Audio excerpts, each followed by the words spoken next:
Hello students, इस video में हम लोग आज देखेंगे साइको सेक्सुअल डेवलपमेंट जो फ्रॉइड ने दिया था। वेलकम टू माय चैनल और सब्सक्राइब कीजिए अगर आपको मेरे short notes, handwritten notes with explanation Hindi, Urdu और इंग्लिश में समझ अच्छे लगते हो। So psychosexual development. Each stage reflect the body area through which libido or sexual energy is discharged during that period. अब साइकोसेक्सुअल डेवलपमेंट जो स्टेजेस हैं उसमें हर स्टेजेस में एक पर्टिकुलर बॉडी एरिया को जो है उसमें सेक्सुअल एनर्जी और या लिबिडो जो फ्रॉइड ने कहा था वो डिस्चार्ज होती है पर्टिकुलर पीरियड में। इसमें फर्स्ट पीरियड हो गया, फर्स्ट स्टेज हो गया oral stage.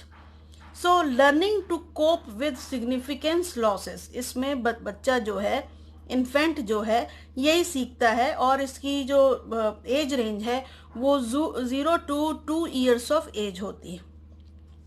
Libido concentrated in oral region, infant gets pleasure out of sucking and taking food, और इसको इरोटिक पीरियड भी बोलते हैं। बच्चा जो है माँ का दूध पीता है या अपना अंगूठा चूसता है।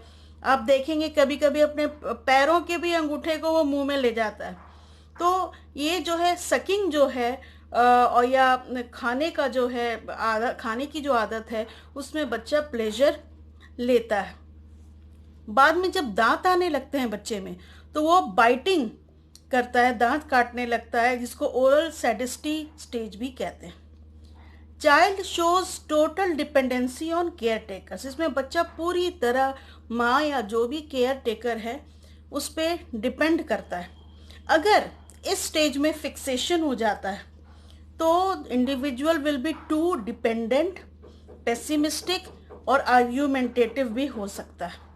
एग्जाम्पल, स्मोकिंग सिगरेट्स या बाइटिंग पेंसिल या बहुत ज़्यादा शराब पीना या अल्कोहल लेना या नशा करना, ये सब चीज़ें जो होती हैं वो ओरल स्टेज में फिक्सेशन के कारण हो सकती।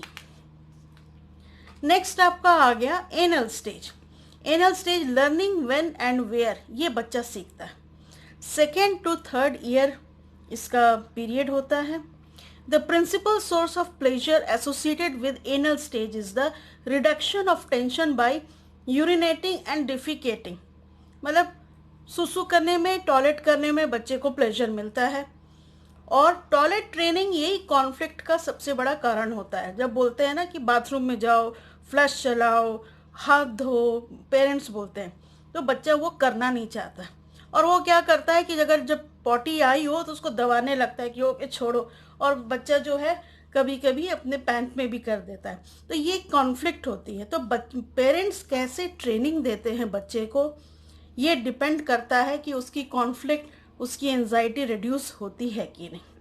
हाँ, तो ये बहुत इम्पॉर्टेंट है। ओरल और एनल स्टेज को इन्फेंटाइल स्टेज भी बोलते हैं। 3rd आ गया आपका फैलिक स्टेज, जो 3 to 5 years के एज तक होता है।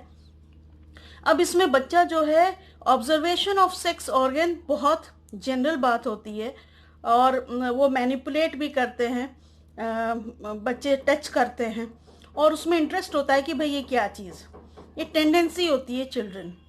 अगर कॉन्फ्लिक्ट हो गया इस स्टेज में, फिक्सेशन हो गया, इसमें मेन होता है तो एडिपस कॉम्प्लेक्स होता है बॉयज़ में, मतलब सन ज़्यादा मदर से अटैच्ड हो जाते हैं। उनको अपने फादर से डर लगता है कि वो कास्ट्रेशन कर सकते हैं, कास्ट्रेशन एंजाइटी होती है उनमें। लड़कियों में इलेक्ट्रा कॉम्प्लेक्स होता है क्योंकि डॉटर जो है अपने फादर से ज़्यादा अटैच्ड होती है, क्योंकि वो देखती है, मदर बोलती है, वो डिनाई करती है कि उनकी पेनिस नहीं हो सकती, मेल सेक्स ऑर्गन नहीं हो सकता है, लेकिन वो फादर को लव करती है, तो उनको बड़ी जलन होती है और वो भी फादर से बहुत अट्रैक्ट होती है। अब आ गया लेटेंसी स्टेज, जो 5 to 11 years ऑफ एज तक होता है। इसमें सेक्सुअल अर्ज होता है, इंस्टिंक्ट स्टार्ट्स होती हैं। Boys and girls prefers to mix with same sex, और इंटेलेक्चुअल इंटरेस्ट और एथलेटिक्स स्कूल एज होता है बल्कि, तो इसमें पढ़ाई लिखाई, खेल कूद, इसमें बच्चे ज़्यादा ध्यान देते हैं।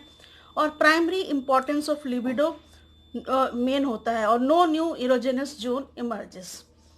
लास्ट आता है जेनाइटल स्टेज, जो थ्रू आउट लाइफ होता है। Rearousal of sexual interest with puberty towards opposite sex. Secondary sexual characteristics develop होते हैं। Never completely replace pre genital stages. और सेक्सुअल रिलेशनशिप, मैरिजेस ये होती, तो ये थ्रू आउट लाइफ होती। Thank you.